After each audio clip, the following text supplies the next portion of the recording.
तो दोस्तों स्वागत है आप सभी का एक बार फिर से आज की इस नई वीडियो में।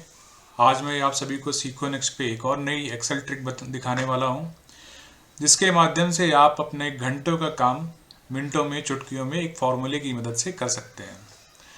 तो कई बार हमारे पास एक ऐसा डेटा होता है जहां पर आप अगर देखेंगे तो सेल का टोटल करना होता है। अलग अलग जैसे मोड है ये, लाइक हमारे पास ये डेटा है एक जिसमें एक स्टोर का सेल दिया हुआ है। सेल से रिप्रेजेंटेटिव का नाम है, प्रोडक्ट नेम है और कितने यूनिट सोल्ड हुए हैं और टोटल सेल कितनी है। अब आगे पेमेंट मोड है, कैश डिजिटल या कुछ भी हो सकता है ये।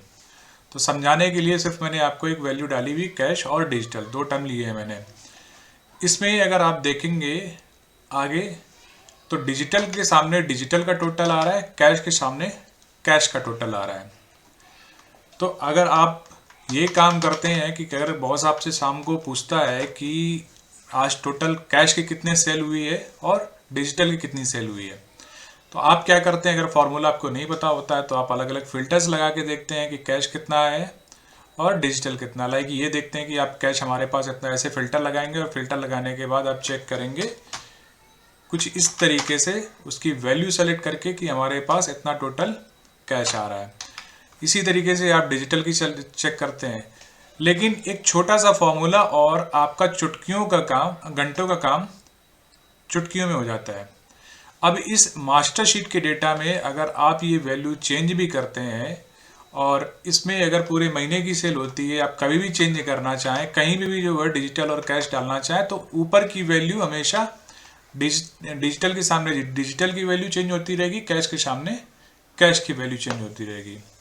तो चलिए सीखते हैं इस वीडियो में कि ये फॉर्मूला कैसे पुट किया जाता है और इससे कितनी जल्दी हमारा काम हो जाता है। ठीक है, तो मैं ये सारी चीज़ें हटा लेता हूँ आपको समझाने के लिए। मैंने इसको हटा दिया है और फॉर्मूले को भी डिलीट कर देता हूँ मैं। यहाँ पे कुछ भी हो सकता है, लाइक अगर पेमेंट मोड जैसे मैंने यहाँ पे दिया है जस्ट आपको समझाने के लिए, पेमेंट मोड की जगह यहाँ पर डिजिटल कैश की जगह पेड अनपेड हो सकता है या क्रेडिट डेबिट हो सकता है, कुछ भी हो सकता है। ठीक है, तो यहाँ पर एक समरी बना लेते हैं टोटल सेल की। अब डिजिटल एक टर्म मैंने लिया है तो इसके सामने एक फॉर्मूला लगाएंगे, सम, ब्रैकेट को ओपन करेंगे और टोटल सेल को सेलेक्ट कर लेंगे, जितना सेल है। समझाने के लिए मैंने सिर्फ आपको इतना लिया है कि स्क्रीन चेंज हो जाएगी, नीचे तक अगर जाएंगे तो सिर्फ आपको समझाने के लिए मैंने इतना ही सेलेक्ट किया है। इसके बाद ब्रैकेट को क्लोज कर लेंगे और इसके बाद मल्टीप्लाई, नेक्स्ट ब्रैकेट।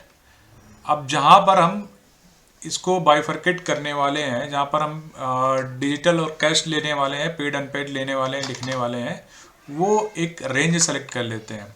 ये हमने रेंज सेलेक्ट करी। इसके बाद इक्वल्स टू इन्वर्टेड कॉमा के अंदर जो टर्म दे रहे हैं डिजिटल और इन्वर्टेड कॉमा को क्लोज कर दिया।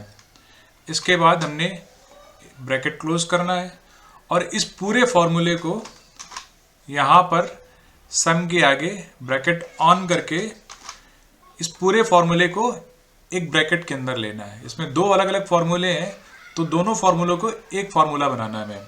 ठीक है, तो हमने ये फॉर्मूला इंटर किया। अब देखिए ये आगे जीरो वैल्यू। अब अगर हम किसी के सामने डिजिटल लिखते हैं, ठीक है, तो ये हमारे डिजिटल का टोटल हो गया। लाइक अगर आप देखेंगे डिजिटल का अभी हमने इसके सामने डाला 31,35,715 रुपये हो गया। यहाँ पर डिजिटल लिखते हैं, डिजिटल की वैल्यू जहाँ जहाँ डिजिटल डालेंगे वो चेंज होती रहेगी। ठीक है,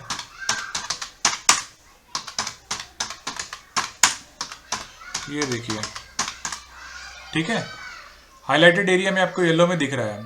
इसी तरीके से कैश का भी करना है। अब पूरा फॉर्मूला हम जो है इसमें सेम यही लगाएंगे, इक्वल्स टू सम और टोटल सेल हमने सेलेक्ट कर लेनी है, जो रेंज हमारी टोटल सेल है। सेलेक्ट करने के बाद एक ब्रैकेट को क्लोज कर दिया, मल्टीप्लाइड बाय एक और इन्वर्टेड कॉमा, एक और ब्रैकेट हमने ऑन किया। इसके बाद वो रेंज सेलेक्ट करेंगे जहाँ पर हम ये टर्म दे रहे हैं,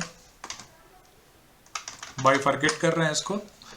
तो ये हमने यहाँ पर सेलेक्ट कर लिया। सेलेक्ट करने के बाद इक्वल्स टू इन्वर्टेड कामा के अंदर अब जो नया टर्म दे रहे हैं, डिजिटल ले लिया तो कैश, पेड अनपेड, पेड कुछ भी ले सकते हैं, क्रेडिट डेबिट ले सकते हैं। अब इसको इन्वर्टेड कामा क्लोज करने के बाद हमने फॉर्मूले को क्लोज कर देना, ये ब्रैकेट को क्लोज कर देना। अब देखिए यहाँ पे दो फॉर्मूले हैं, ठीक है ना। अब दोनों फॉर्मूले को एक फॉर्मूले में कन्वर्ट करना है हमको। तो हमने यहाँ पर एक और पैरेंथेसिस ऑन किया, ऑफ कर दिया, ठीक है। इसके बाद एंटर किया।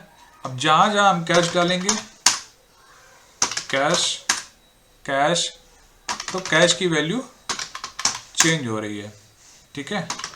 ये देखिए डिजिटल, डिजिटल की वैल्यू चेंज हो रही है। कैश डालना है तो कैश के सामने कैश का टोटल चेंज हो रहा है, ठीक है।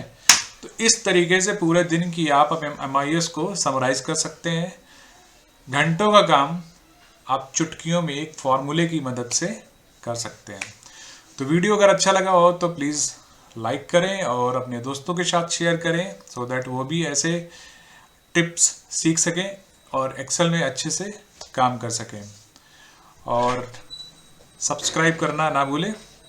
मिलते हैं नेक्स्ट वीडियो में। धन्यवाद।